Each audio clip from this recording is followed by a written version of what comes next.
Hi again, it's Mindrolling.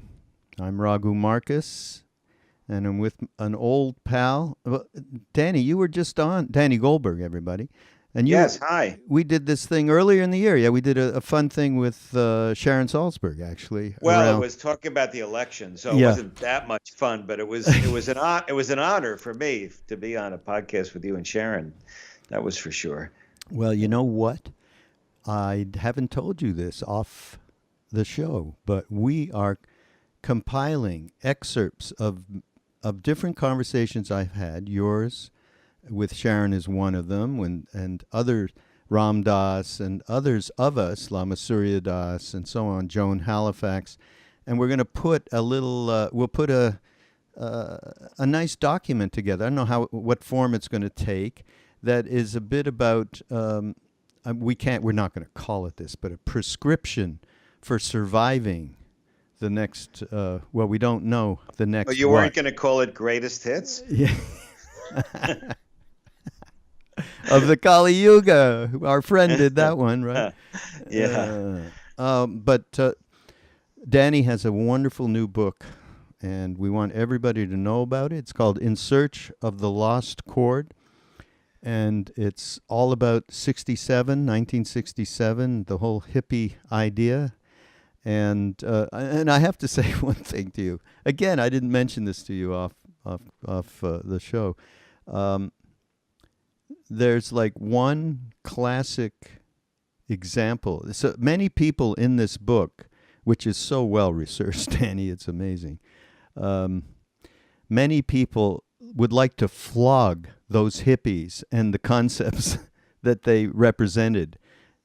Many people in the book, and of course, from the SDS people to the diggers to everybody, the people who were taking action against the war and so on. But there's one little tiny passage in this book about somebody who they were railing out against. And who is it? Me. I read the book and then oh my God, I'm like the Cheech and Chong of your book, me and my friend, okay? No, it's a rainbow. We each had our own color in the rainbow. Well, I got without your being. I describe. There was a march in Oakland to Berkeley. supposedly shut down the draft board. I guess Berkeley and Oakland. Yeah. Adjacent to each other, and it was different people decided that a more militant approach was needed. So some of the radicals suggested that we push cars, take the brakes off of cars, any car with an open door, and push the wall into the intersections. That would just shut down the draft board, and be this huge upgrade in protest compared to mere peaceful protest. And of course, it just means that the police took another couple hours to clear all the cars out of the way. And obviously, the draft board didn't shut down, and the draft at that time did not end, nor did the war. But it was an effort. People were trying different things. I, by coincidence, happened to have just gotten to Berkeley during my very brief stay there, and remember it. And I was talking to Raghu on the phone one day, and he told me that by coincidence he was at that very same thing, even though we didn't know each other then. And do you want to tell your version of it? Yeah, because no, it's pretty spot on, but it's embarrassing. So I'm driving down the street in Berkeley, and of course they had tear gas going on. They were tear gassing the protesters and so on, and that the wind wafted it towards us. But we had no idea of what was going on. Yes, we were true blue hippies. We were of course against the war in Vietnam, but we weren't out there marching, to say the very least. What we were doing, because I came from Montreal, is getting draft dodgers over the border and taking them in. So that was our only contribution. Which was an extremely significant contribution. Was Jesse Winchester one of those? Jesse was the most famous of those. Yeah. And we lived together. So anyhow, driving down the street, my friend's driving, he opens the window, and suddenly we're like, wow. And this is straight out of Cheech and Chong. Are you getting stoned, man? And it was tear gas And it because was tear gas. the cops to break up the rally. I just think that what was interesting about that moment and why I wanted to write the book about 67 and not about later in the 60s when anger and protest were so much more a proportion of whatever the counterculture was, that 67 was this balance between an inner and the outer, between an inner quest, which for a lot of people started with psychedelics. Certainly for me, it started that way. And the outer of recognizing this war going on that a lot of us felt was completely wrong and therefore immoral. And it was also coinciding with an intense development in the civil rights movement as the word Black Power became the watchword and the worst urban disturbances since the Civil War. And it was the same year that LSD was illegal everywhere. So suddenly it was available everywhere, what always happens with prohibition. And it was the same year that the Beatles met the Maharishi, and suddenly the word meditation is on the cover of tabloids. And it's a word that's we're using, even though we're not going to theology school or something. I like that balance of different things that included from you to me to the hardcore protesters all coexisting. That's why I call it the Lost Chord. There was a particular balance that was dissipated rather quickly, but that I remained entranced with. I want to talk about psychedelics because obviously that's a thread throughout the book. There's no doubt about it, and it has such impact to this moment where people are in the same way.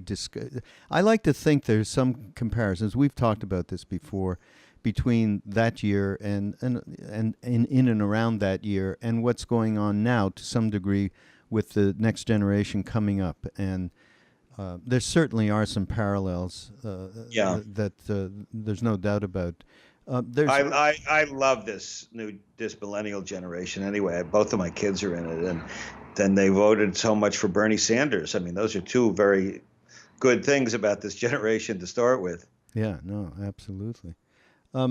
There's one thing here that if you don't mind, I just want to read a little something, and it's a quote from you. From Octavio Paz, who I never heard of actually, he says, "We are now in a position to understand the real reason for the condemnation of hallucinogens and why their use is punished. The authorities do not behave as though they were trying to stamp out a harmful practice or a vice, but as though they were attempting to stamp out dissidents. Since this is a form of dissidence that is becoming more widespread, the prohibition takes on the proportions of a campaign against a spiritual contagion." I love that so much, spiritual contagion. Against an opinion. Yeah. What the authorities are displaying is ideological zeal. They are punishing a heresy, not a crime. That's really well said. About that reality, no? That's why I quoted him. I couldn't say it that well. And it's very consistent with what I've heard Ram Dass say in some of his remembrances of the criminalization and the demonization. I mean, it sounds like incredible to say it, but President Nixon referred to Timothy Leary as the most dangerous man in America. I mean, Tim Leary, not perfect. I loved him, but he was certainly not perfect. And any life story of his will show you some of his imperfections. But I don't remember him ever having hurt a fly. I mean, he certainly was nonviolent, and he was sincere. And certainly he was no more imperfect than Nixon was. But I'll give him way more. But I looked at the hippies. When I was selling the book, one of the publishers that didn't want it says to me, "Well, what, books have to be in a section in a bookstore. What section would this be in? You're not a historian, so it wouldn't be history."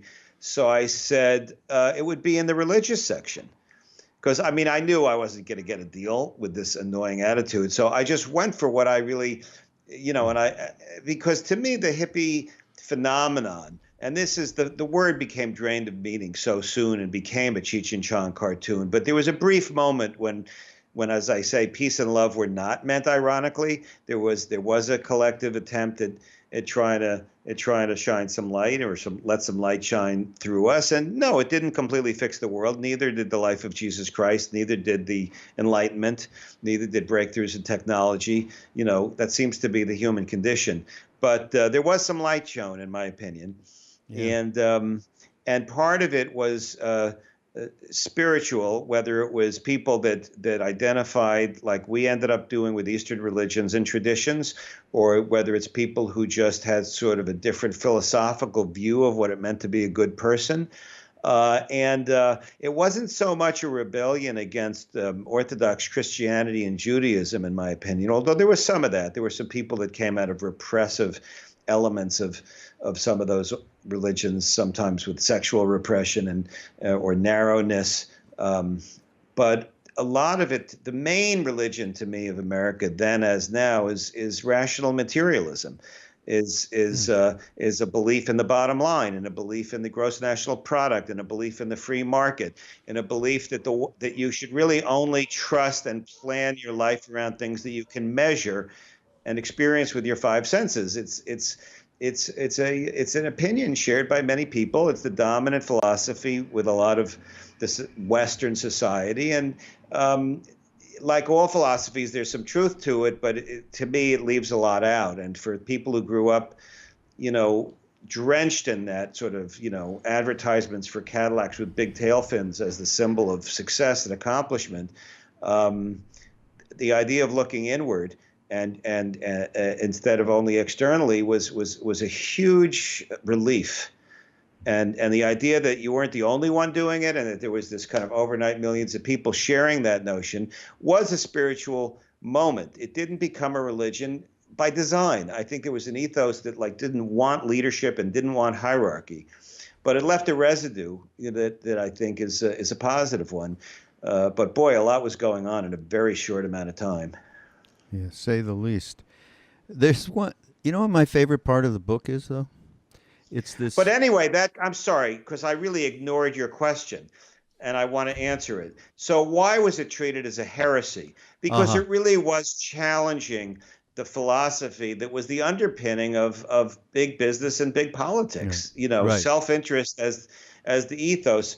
And it also was a tremendous frontal assault on organized religion, because the idea of organized religion, and I'm paraphrasing Ram Dass here, is you wouldn't have a direct experience with God. You were believing that the priest or rabbi knew more about God than you did and was trying to connect you, whereas the hippie idea was directly to try to connect with God. And we may not have gotten enlightenment in the pure sense, but there was a flash of awareness for a lot of people that there was an alternative way of looking at being alive, and that was directly perceived as a threat by a lot of the established order, and they reacted with a venom and a hatred that was completely insane, given the fact that it was a completely nonviolent movement. Yeah.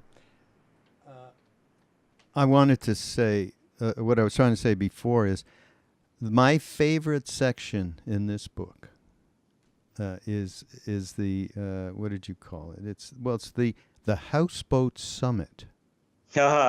I love that. That's so great. And that, everybody, was with Alan Watts, Tim Leary, Allen Ginsberg, and Gary Snyder. And, what a quartet that is. And it was all, so it was recorded by Allen Cohen, who started the Oracle, I believe. Yeah, he was the editor of the Oracle, which was the psychedelic paper magazine of the Haight-Ashbury during its peak. So did you get that transcript? It was transcribed in its entirety and published in the Oracle, and I have the facsimile edition of all of the Oracles, and I had to get a magnifying glass because the way they printed things was in small type and very squirrely. And then I discovered online there was an audio recording of it that I actually could then listen to. Wow. And I don't know if the audio recording was all of it, but it was definitely most of it. So there were nuances I could get out of listening to the audio recording. I mean, you said that I researched it a lot, and it's true. I just became obsessed. And, boy, and there are good and bad things to me about this digital era that we're in. But one of the great things is the ability to find stuff. I mean, there was films of the be-in. Wow. There were audio recordings of so much of what I was able to write about and document when there's quotes from people like Ginsberg or others is based on stuff that I could just find online, and once you look for it, once you know what you're looking for, I was able to do it. But that Houseboat Summit was in April of '67, I think, either March or April, and the be-in had been in January. And as a result of the be-in, there was this explosion of publicity about Haight-Ashbury because 30,000 people came to the park when there'd never been more than a few thousand at one of these gatherings at the be-in. And there was this sense of enormous energy going towards Haight-Ashbury, like a wave about to crash on the shore based on the media and the fact that the summer was coming up, and the media was already coining it, the summer of love. And in fact, the summer of love is what killed Haight-Ashbury because just too many people came and there was no infrastructure to do it, to cover it. And the media allowed a lot of corrupt people to masquerade as hippies. I mean, it didn't allow people to do it, it encouraged them, it rewarded it.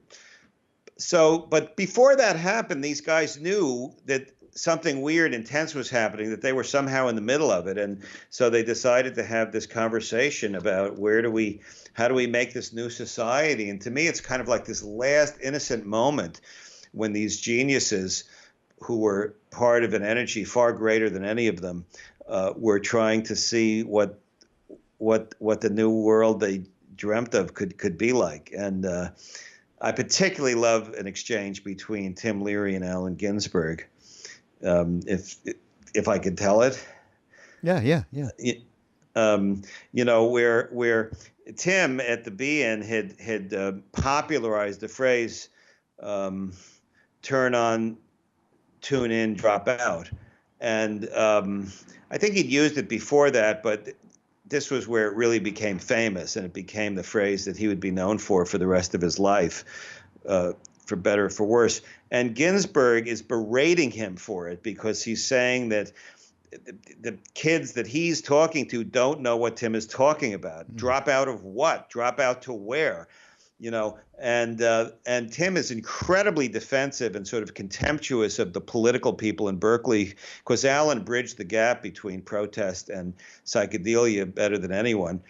And then at the end of it, Allen brings it up one more time, and you just feel Tim just melt because you feel how much he loved and respected Ginsberg. And he just says, Allen, I make a lot of blunders. Like at least half of what I say is wrong. So maybe it's a mistake. Maybe we should say, turn on, tune in, drop in. I'll try that, And that's the sweet side of Leary that some of the biographies don't capture.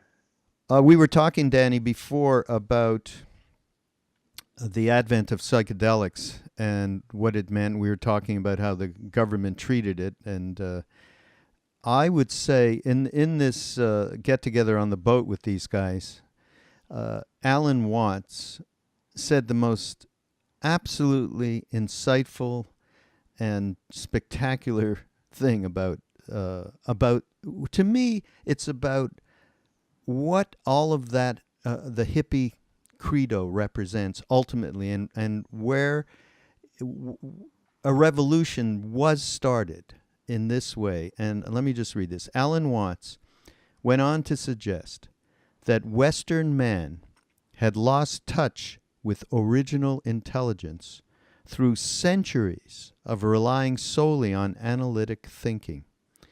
Now, with psychedelics and meditation, some were reconnecting with original intelligence, suggesting an entirely new course for the development of civilization.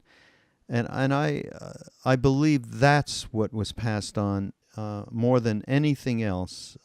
Certainly, a lot of things were passed on. I mean, people that poo-poo the era, and or who put down, the hippie quote credo, and they were just people who went inside and they didn't pay any attention to what was going on around them, and they were one-dimensional, which in a lot of ways was true, that aspect. But I think the aspect of opening up this world, that psychedelics and the combination of psychedelics and Eastern spirituality, which you cover later in the book as well, reconnecting with original intelligence.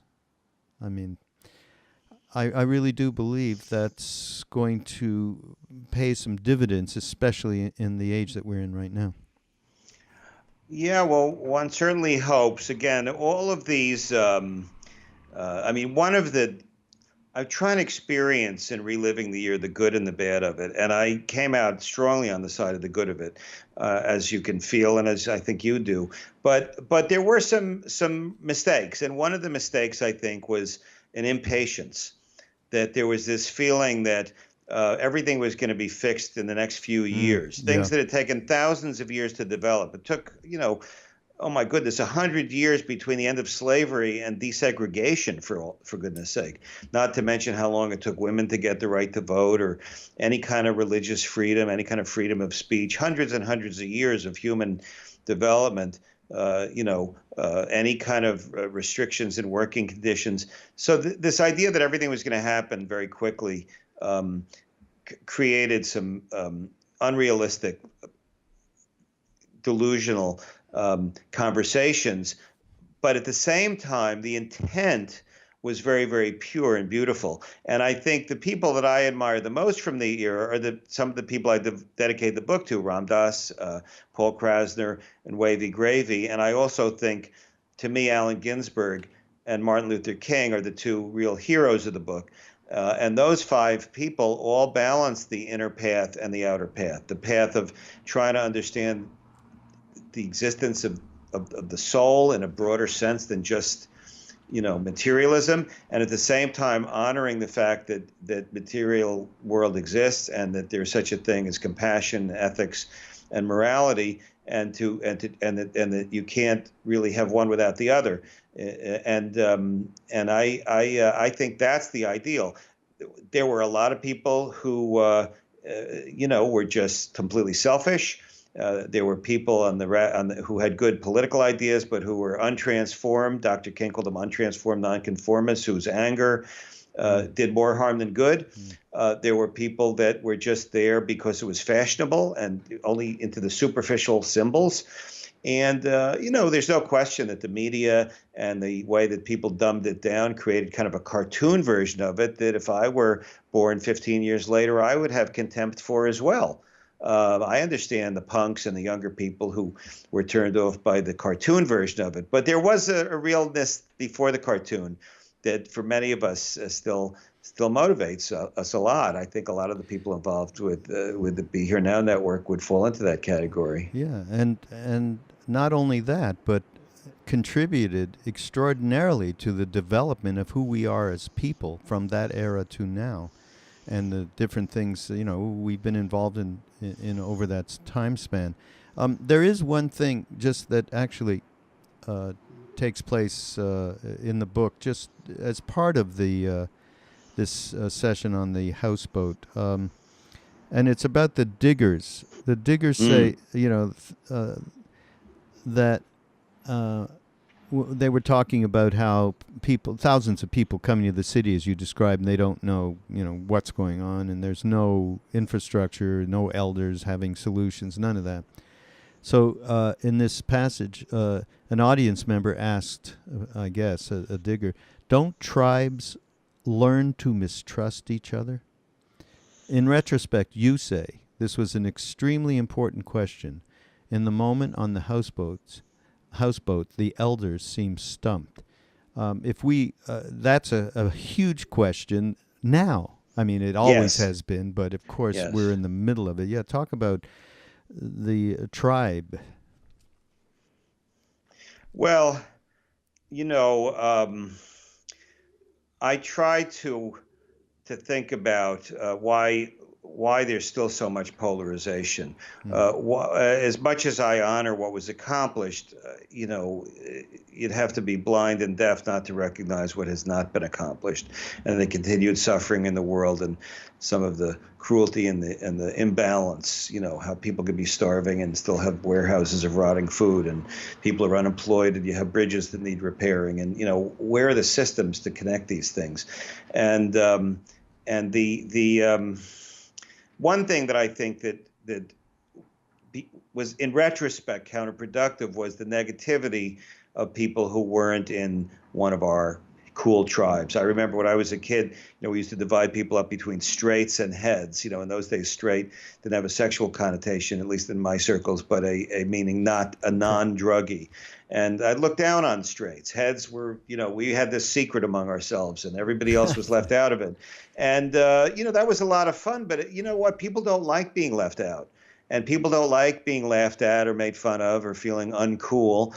And, to define something as a counterculture immediately creates a polarity and a lack of compassion and respect for people that are in the non-counterculture. And the polarization had reasons. The war in Vietnam was horrible. There were forces in the government that were horrible. There were irrational policies. It was not a good time in many ways. 56,000 Americans died in Vietnam. That's 10 times more than the number of people who died on 9/11, not to mention millions of Vietnamese. And the racial disturbances were far worse in terms of deaths and injuries and destruction than anything that we've seen since, or anything really for the decades prior to it. J. Edgar Hoover was, just an awful head of the FBI. He spied on Dr. King. He blackmailed people. He was, one of the darkest authoritarians ever to hold power in the country, and worse than as screwed up as some of our agencies are now. I don't see anybody as bad as J. Edgar Hoover. So, and then of course the assassinations, were just devastating.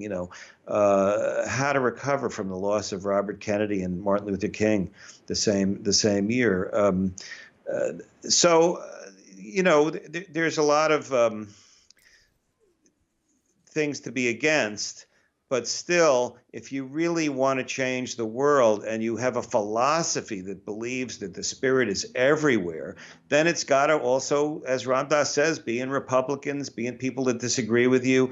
You've got to have a vision that at least honors and respects people, whether they like you or they don't like you. And the polarity and the clannishness, the tribalism, which was fun for a lot of us, because a lot of people that were hippies, like I didn't have any friends at all before I started smoking pot. Then I was suddenly part of this whole world of, you'd walk down the street and connect with somebody, and it was your brother. But to exclude so many people, to dehumanize people for being straight, that was just counterproductive to either political or spiritual goals, and something not to do again. Mm. I want to mention something else. I mean, I started out the podcast with the fact that I was the poster boy for Cheech and Chong, that story. So there's another thing. So all through the book, though, historically, there's all sorts of information that is kind of like it's like an acid trip for me, a flashback. Okay, acid. Just things that you describe and historical events and so on. I go, oh God, yeah, I was somewhere, or I was there then. I knew what was going on at that moment. It's that clear. So here's one of them. The Fugs. Okay, yeah. If anybody out there does not know who the Fugs were, okay, Danny, just describe the Fugs, Ed Sanders and the Fugs, the name the Fugs was a rock group that put out a few records starting in the late 60s. And it was consisted of people that weren't really rock musicians prior to it, the leading figure being Ed Sanders, who is a poet, a beatnik. He was probably 10 or 15 years older than the hippies, more, some a little younger than Ginsberg, in between the hippie and beatnik generations, saw himself very much identified with the Beats, who also was a pacifist and was involved with, pacifist activities before Vietnam. And, was a real Lower East Side, cutting edge, kind of radical, rebellious intellectual post-beatnik, and created a periodical called Fuck You, a magazine of the arts. Yeah. And he opened up a bookstore called the Peace Eye Bookstore, which was on the Lower East Side. I think it was on Avenue A. That was the kind of an outpost of the Haight-Ashbury energy in New York. It was one of the first visible places that was clearly part of the same mindset, even though it had a New York twist to it. It was a little more intellectual, a little more literary. But definitely into psychedelics, and he put together this band called the Fugs, and they made a few records on indie labels. They never had big commercial success, but they were a real, everybody I knew had a Fugs record, and they had songs like Slum Goddess of the Lower East Side, and then he would take a William Blake poem and set it to music, and then he would have a song like I Feel Like Homemade Shit, or... or a song called Nothing. The lyrics of were, and Thule Kupferberg, who was an older beatnik character in New York, was the other prominent member of the Fugs. And they were, very interesting people. Ed is still alive and lives in Woodstock. Thule passed away in his early 90s a year or two ago. And Ed wrote a tremendously good book called, I think it's called Fug You, but it's his memoir that I drew heavily on. But I remember seeing the Fugs. They were at almost every benefit. You couldn't go to a counterculture event in New York that the Fugs weren't somehow in the middle of. Okay, well, picture me. I'm in Montreal. I've just really started doing acid in '67, right? Just because I had been abroad in Africa or whatever, traveling before Israel, all doing that stuff. And we're a little behind, us Canadians, in terms of pop culture. So anyhow, so I've started doing psychedelics. One day, somebody came along and said, I have the most pure Czechoslovakian acid. It is, it's really great. And we were all excited, as 4, 5, 6 of us in this apartment. And for some reason, I decided I'll take 2. That amounted. That's a bad thing. Never do. I'll take 2. Everybody out there, of course, we're not advocating any of this, but I did, and I died. It was the most powerful trip that I probably ever took, and I was completely fine with it up to one point, and that point was, oh shit, no body, no sex. That was it. Bang. I went off into an alternative reality on that one. So, and the other thing is, when you go to your friend and say, and everybody's stoned on acid, you go, everything okay? And he turns and goes, I don't know. The wrong answer, right? I'm completely flipped out at this point, and they decide, okay, let's go out. We heard this group called the Fugs is playing at a local nightclub.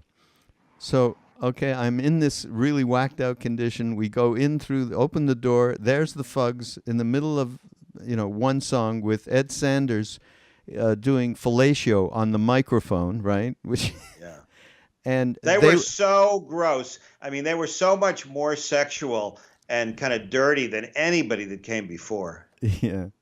They straightened me out right away. I came down so fast. I was cool. Oh, boy.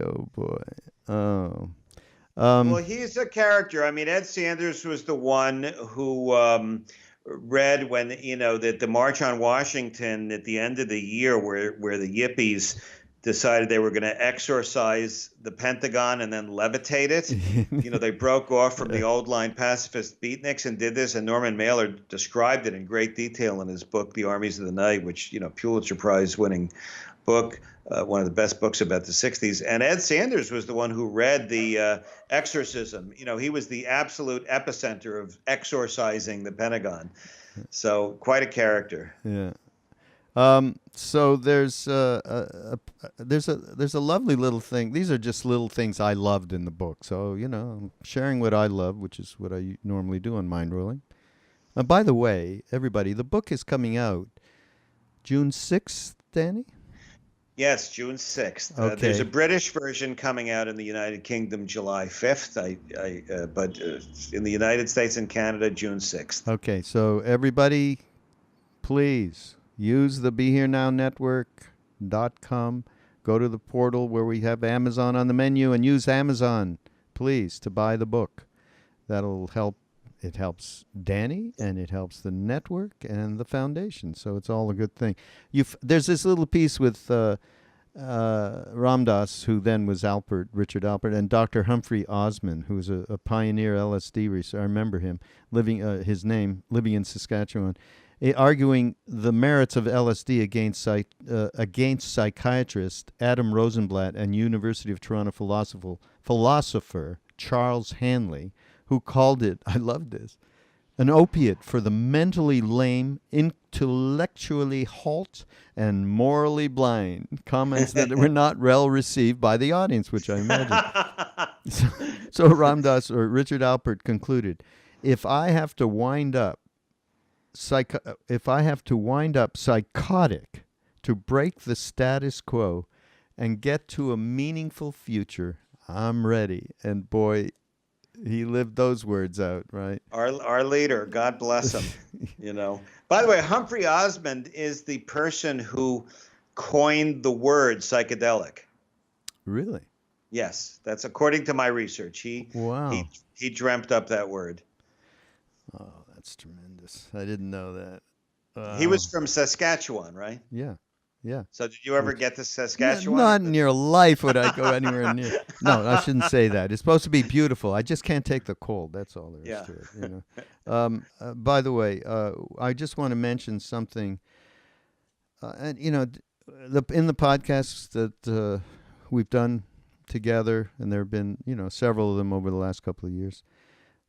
I don't think there's one in which Martin Luther King hasn't had a prominent voice, usually from Danny's perspective. And I got to read this one thing because it's really lovely. It's so passionate but so much presence, so much equilibrium. In a speech, he said, "I'm sick and tired of violence. I'm tired of the war in Vietnam. I'm tired of war and conflict in the world. I'm tired of shooting. I'm tired of hatred. I'm tired of selfishness. I'm tired of evil. I'm not going to use violence no matter who says it." I mean, yeah, he's one of the, to me, he's like, reading about him is almost like reading about a holy man like Ramakrishna or other people that walked the earth that just shone so much light. And he was an American, and he existed in our lifetime. I never met him, but I saw him on TV. I was alive at the same time he was for the first 17 and a half years of my life, and he's well documented. And it's hard to remember, unless you really go back and look at what was going on in that last year of his life, how much criticism he was getting from so many different quarters. There was the Black Power movement and the people that were inspired by Malcolm X, who were very, very critical and contemptuous of the idea of nonviolence. There was the liberal democratic establishment that was furious that he had opposed the war in Vietnam after Lyndon Johnson had pushed through the civil rights legislation. And that opinion was shared by the elite media, the Washington Post, the New York Times, and the establishment civil rights organization. So not only did the black radicals reject him, so did the moderates, who like the NAACP, voted 60-0 in their board to condemn Dr. King's opposition to the war. And then he still had the right wing racists hating him, and the paranoid FBI hating him. And it's incredible how he knew what he believed, and he was literally, in my mind, a saint who never went away from his core beliefs, whether he was no matter who disagreed with him about it. And he also was such a mystic. I mean, I didn't go there as much. I would have quoted more of him, but there's limits on how much you can quote without getting written permission and paying for it. I mean, I can't get enough of Dr. King, and there's a lot online, and some of my favorite things are some of his sermons where he would just talk about it from a purely spiritual point of view. But yeah, he's we haven't seen anyone like him lately. No. Boy, oh boy, oh boy. And in the book, too, Allen Ginsberg is a shining light. And he said, the best experience I have had, this is in response to Stokely Carmichael's depiction of hippies in a very negative fashion.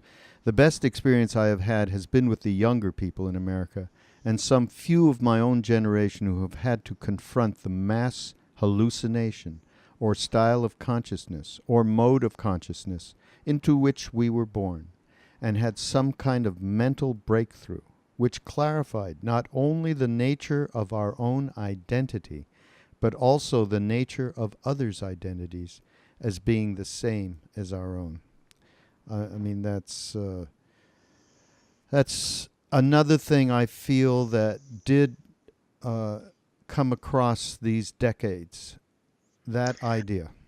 Well, and Allen lived till around 96, well into the second half of the 90s. I was lucky enough to get to know him the last few years of his life. And, the last recording, he loved music he made was when we were both at Mercury, Raghu. I don't know if you remember Ballad of the Skeletons. Yeah, no, absolutely. The B-side of it was he rewrote the lyrics of Amazing Grace from the point of view of being in a homeless shelter. He was the real deal. He spanned so many eras. First of all, the beatniks, he's what, like Jack Kerouac hated the hippie movement and looked down on it and made fun of it. I mean, Allen, instead of being threatened by it, embraced it. Yeah. Instead of being threatened when people said Bob Dylan is a poet, Allen said he's not just a poet, he's a great poet. And he continued to evolve and be alive and live in the moment till he drew his last breath, and was socially conscious, was very helpful to people, was generous, took principled political stands, and at the same time was a deeply spiritual being. I believe that he ended up identifying more with Buddhism.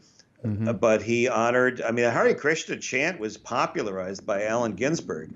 It was the fact that he went to the park and chanted with Bhaktivedanta is why the New York Times wrote about it and how that became famous. And all of the things that happened and Allen then in San Francisco, and Bhaktivedanta comes to to San Francisco, meets him at the airport, and puts together a benefit concert with the Grateful Dead and Big Brother to pay for a Hare Krishna temple in Haight-Ashbury. But I think ultimately the Buddhist way was his way. Yeah. And boy, makes you want to become a Buddhist if that's what you end up. He was a real bhakti Buddhist, though. He really was. I mean, as you said, he brought the Hare Krishna. There's nothing more bhakti than that. And just in my own encounters, the first time I really met him was with Trungpa Rinpoche in Boston with Ram Dass. And, the man was, who he reminded me of, really? Leonard Cohen. Just the total mensch, gentleman. Yeah. And a gentle man as well. Yeah. So, there's something else in the book, a couple more things before we get off this podcast. Robert Kennedy. So I know all the history and so on, but I didn't have the kind of feel that I got from this speech that you quoted that he made in Kansas very early 1968. Even if we act to erase material poverty, there is another greater task. It's to confront the poverty of satisfaction, purpose, and dignity that afflicts us all. You could be writing this today. Too much and for too long, we seem to have surrounded personal excellence and community values in the mere accumulation of material things. Our gross national product is over 800 billion a year, but that gross national product, if we judge the United States by that gross national product counts air pollution, cigarettes, ambulances to clear our highways of carnage. It counts special locks for our doors and the jails for people who break them. It counts the destruction of the redwood and the loss of our natural wonder in chaotic sprawl. It counts napalm and counts nuclear warheads and armored cars for the police to fight the riots in our cities. It counts television programs which glorify violence in order to sell toys to our children. Yet the gross national product does not allow for the health of our children, the quality of their education, or the joy of their play. And it goes on from there. I won't read it. It's a little long. That's fantastic. Yeah, again, I participate in elections. I make choices. I believe I'm a Democrat, when it comes to elections so far in my life. But I haven't heard anybody in either party or the third parties speak from that place, who had national prominence. And, that's, I think, why he was able to put a weird coalition together. There were said to be many people that were for George Wallace after Robert Kennedy got shot, that those were the two that they felt had compassion for them. And it's amazing, a guy from such a wealthy, privileged background, but he'd seen tragedy, the way Franklin Roosevelt had experienced tragedy when he had polio. And Robert Kennedy's tragedy of the murder of his brother opened up something in him, according to all accounts. And he was to be a mass celebrity potential president, and to be in touch with that kind of inner flow, is why we miss him so much. Yeah, amazing, absolutely amazing. The book concludes. It could conclude with a Springsteen song. If it was your audio book should have had this song. It's hard to be a saint in the city. The last few pages where you talk about embracing the idea of agape and loving compassion, and that it's a difficult thing to do even for saints. But that is our reason to be here. I mean, I completely believe that, and I know you do too. And you quote, Dr. King again, darkness cannot drive out darkness, only light can do that. And there's one little thing here. I'm glad I caught this, Danny. This thing about, you talked about acid. The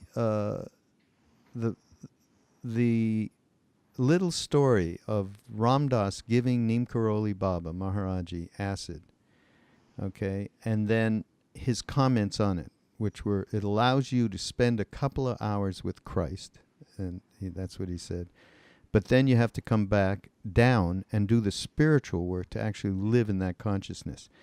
His words for do the spiritual work to actually live in that consciousness, you know what that was? Feed people. That's what he actually said. You're better feed people. And I just think that people who just put down, and we've talked about this throughout this podcast, put down the quote unquote hippie idealism.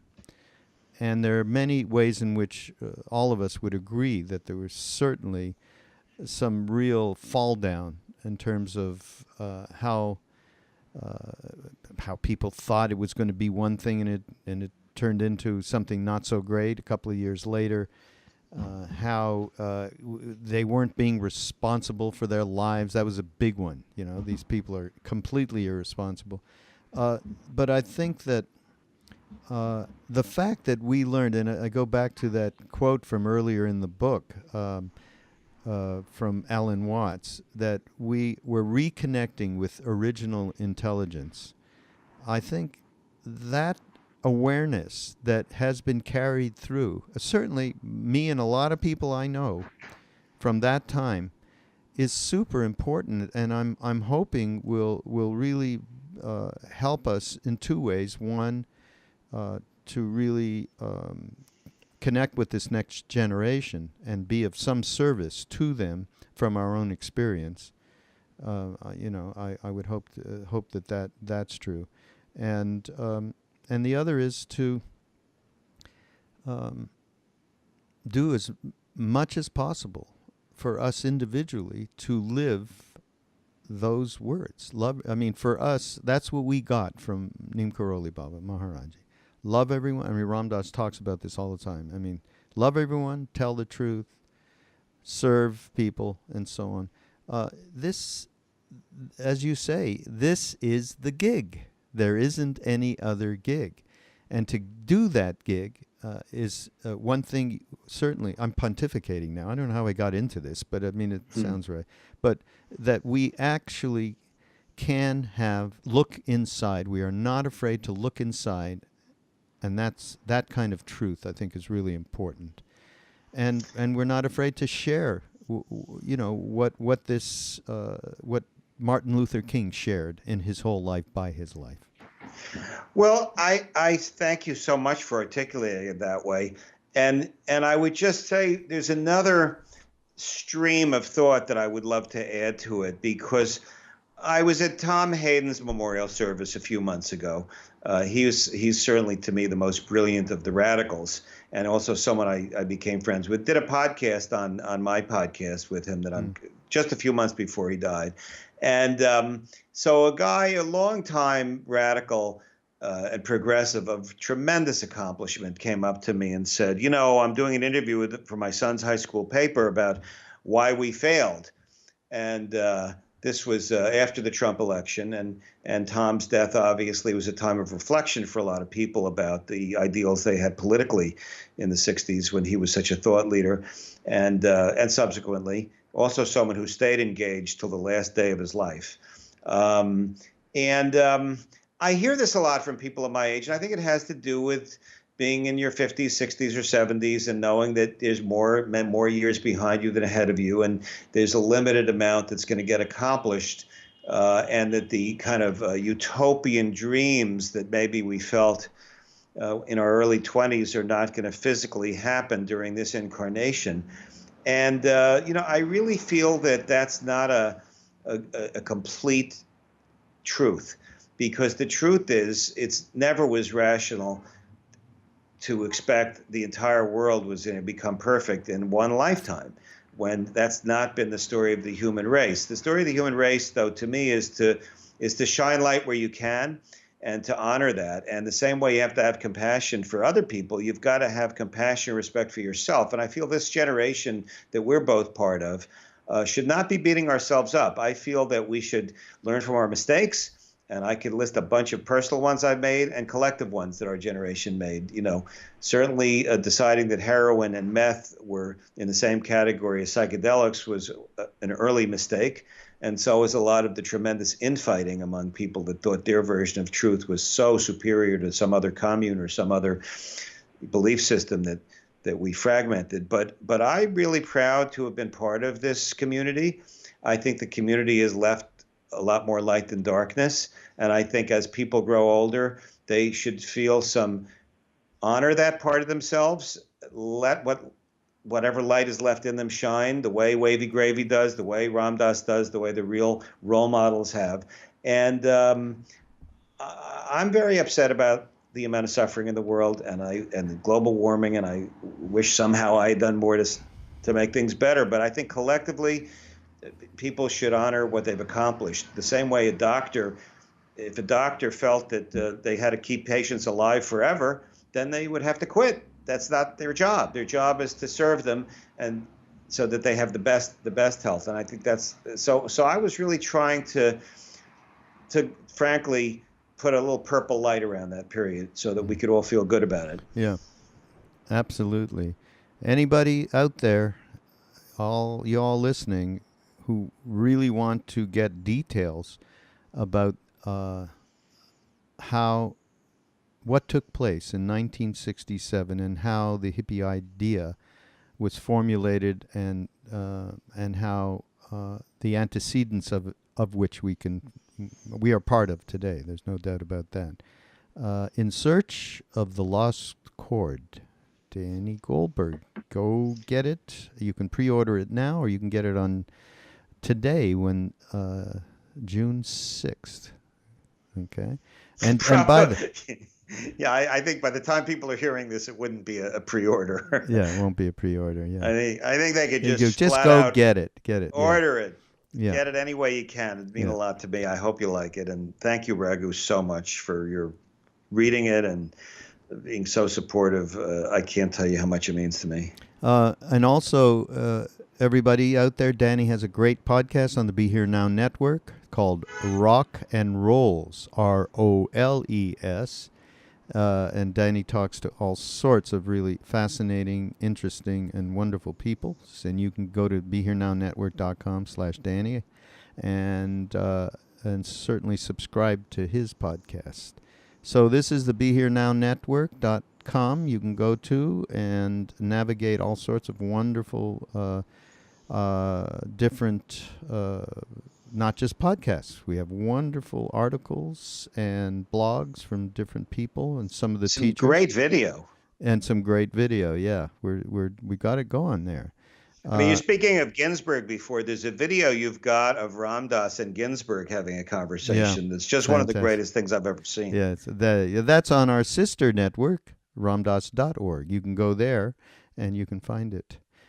So thanks, everybody. We'll look to see you next week on Mindrolling.